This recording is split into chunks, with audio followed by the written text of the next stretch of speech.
Calls for the CE to delay submitting political reform report to Beijing. Lawmakers approve funding to renovate Queen Mary Hospital. And Washington proposes measures to calm South China Sea tensions.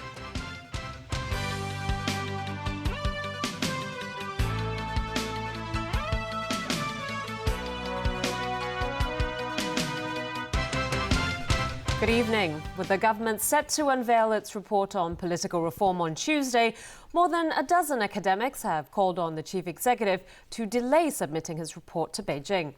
They believe that would give members of the public more time to address their differences. But as Rani Samtani tells us, the government is cool to the idea.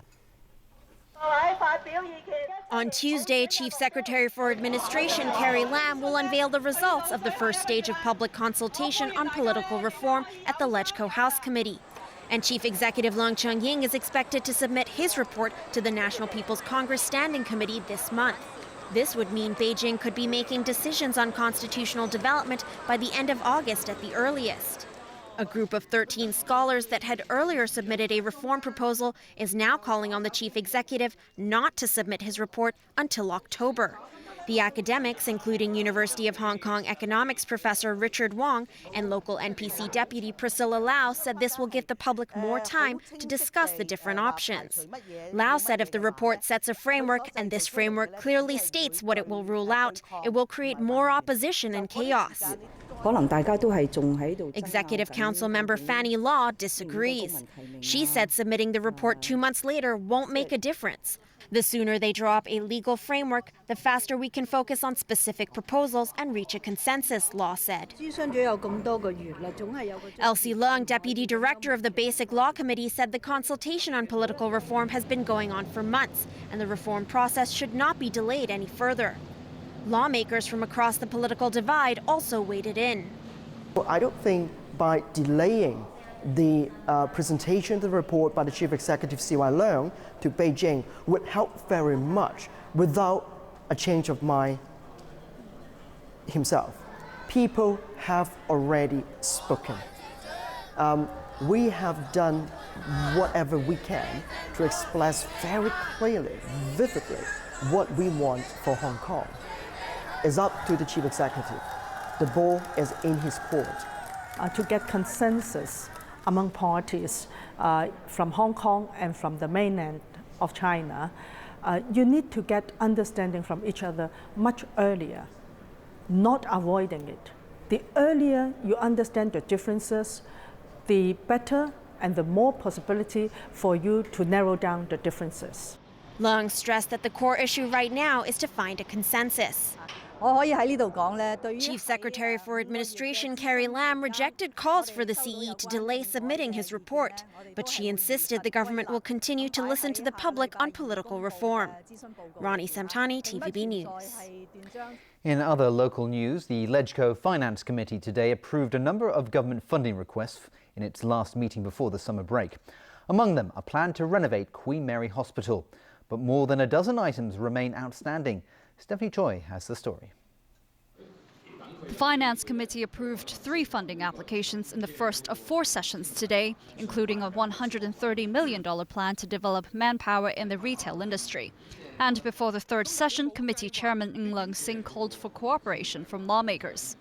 I hope that we can finalize some more items in today's meeting. Our colleagues will cooperate to try to finalize the Queen Mary Hospital. The committee approved 6 more funding applications in the 3rd session, including an extra month's payment for welfare recipients and a 1-month rent waiver for public housing tenants. And lawmakers approved funding for a renovation plan for Queen Mary Hospital in the 4th session. The meeting was adjourned at around 6:40 this evening. Among the requests not examined that will have to wait, civil service pay rise and plans to expand the territory's 3 landfills and to build an incinerator. After the meeting, Ng said he was satisfied with today's proceedings as pro-establishment and pan-democratic lawmakers saw eye to eye on livelihood issues. Stephanie Choi, TVB News. The United States is pushing for voluntary freeze on activities in the South China Sea. The aim is to avoid further aggravating territorial disputes and map out a long overdue code of conduct for the region. James Aiken with more. For months, China and some of its smaller neighboring countries have been jostling for control of tiny islands and key resources in the South China Sea. In May, Beijing triggered an ongoing standoff with Vietnam when it deployed an oil rig close to the disputed Paracel Islands. The Philippines recently called for a moratorium on construction in the region after China began building a school in the Paracels to serve the children of military personnel. To help ease the tensions, Washington is proposing a voluntary freeze on activities like construction of new outposts and land reclamation. The intention is to build on a call for self-restraint contained in the Declaration of Conduct that was agreed to by ASEAN nations in 2002. The U.S. State Department was careful not to blame any single claimant in the region for the recent spike in tensions. But a senior official did criticize Beijing for what he called a pattern of provocative and unilateral behavior. China, which claims 90% of the South China Sea, continues to dismiss regional solutions. It argues its maritime and territorial claims have a historical basis and objects to what it considers interference from Washington. Meanwhile, the U.S. Defense Secretary has praised Japan's recent decision to begin exercising the right to collective self-defense by reinterpreting the country's constitution. Chuck Hagel made the remarks during a meeting with Japan's defense minister at the Pentagon. This bold, historic landmark decision will enable Japan to significantly increase its contribution to regional and global security and expand its role on the world stage. Our government strongly supports the decision. Hagel said the decision will allow the U.S. and Japan to raise their alliance to a new level. Tokyo is locked in a separate dispute with China over the Diaoyu Islands, known as the Senkakus in Japan. James Aiken, TVB News. A strong earthquake hit Japan's northern coast this morning, close to the nuclear power plant, crippled by the 2011 quake and tsunami. The 6.8 magnitude quake struck 10 kilometers below the sea surface off the coast of Fukushima. It triggered a small 20-centimeter tsunami. There were no reports of any major damage along the coast and no reports of irregularities at the damaged Fukushima Daiichi power plant. Evacuations were ordered in several coastal towns, but they were lifted 2 hours later.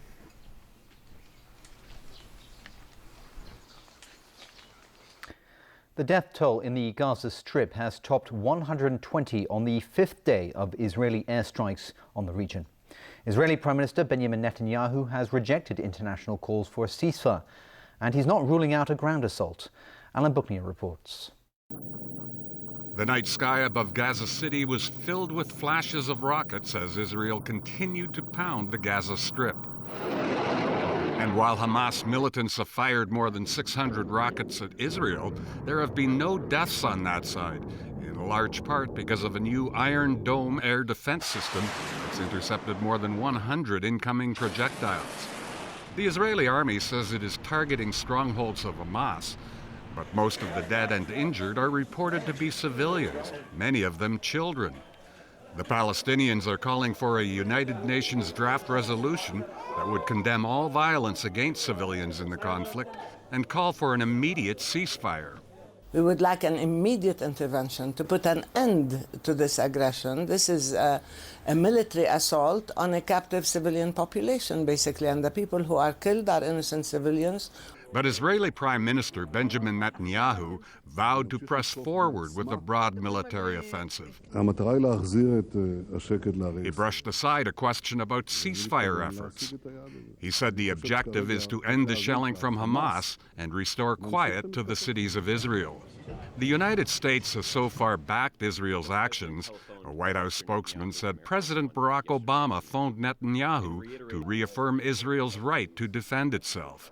The other thing that the president communicated to Prime Minister Netanyahu was a willingness on the part of the United States to try to play a role in facilitating de-escalation of the violence there. Alan Buckner, TVB News. And still to come in our news tonight. US government lab mishandles bird flu samples. Cleveland fans celebrate the return of LeBron James. And spotting one of Chile's favorite sons on the streets of Santiago.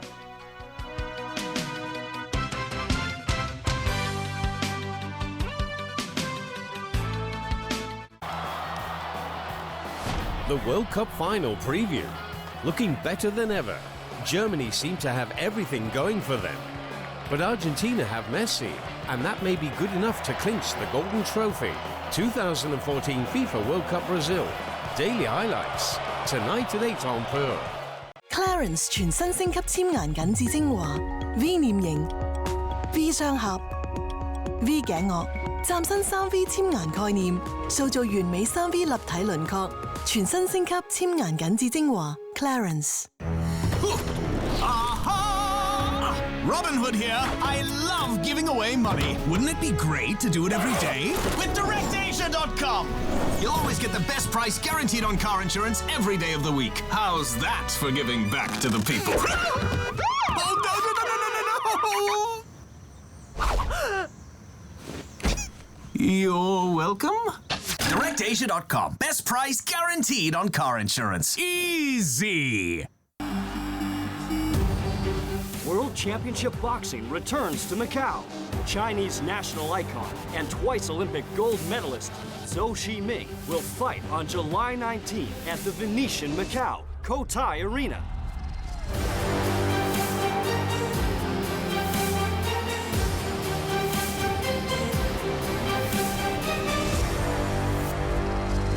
Book now at CotaiTicketing.com.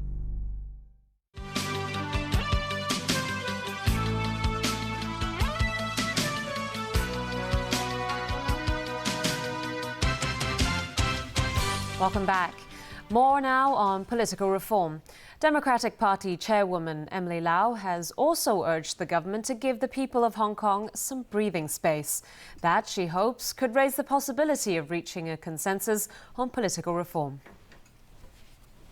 Speaking to TVB News today, the Democratic Party chairwoman voiced support for the suggestion for the chief executive to delay submitting his report to Beijing.